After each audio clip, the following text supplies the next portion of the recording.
পারিবারিক বিবাদের জেরে শীতলকুচির বাঁশভাঙ্গা এলাকায় মর্মান্তিক ঘটনা। আত্মহত্যা করেন কার্তিক বর্মন। স্বামীর মৃত্যুর খবর পেয়ে স্ত্রী শ্যামলী বর্মনও বিষ পান করে আত্মহত্যার চেষ্টা করেন। বর্তমানে তিনি হাসপাতালে চিকিৎসাধীন রয়েছেন।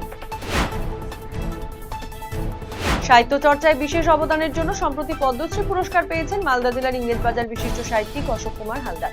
গত 23শে জুন রাষ্ট্রপতি ভবনে এক অনুষ্ঠানে দেশের রাষ্ট্রপতি দ্রৌপদী মুর্মুর হাত থেকে সাহিত্য ও শিক্ষা ক্ষেত্রে অসামান্য অবদানের স্বীকৃতি স্বরূপ অশোক কুমার হালদার পদ্মশ্রী সম্মান গ্রহণ করেন।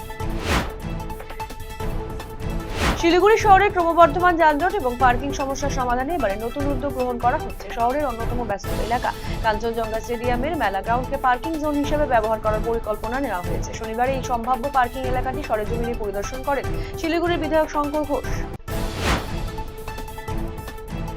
চেনা আষাঢ়ে গানের সুরে ফের প্রাণ ফিরে পেল কালিম্পংয়ের গ্রামীণ প্রান্তর। কাদামাটিতে পা ডুবিয়ে মুখে হাসি আর বুকে একরাশ স্বপ্ন নিয়ে ধান রোপণের কাজে নামলেন কৃষকরা।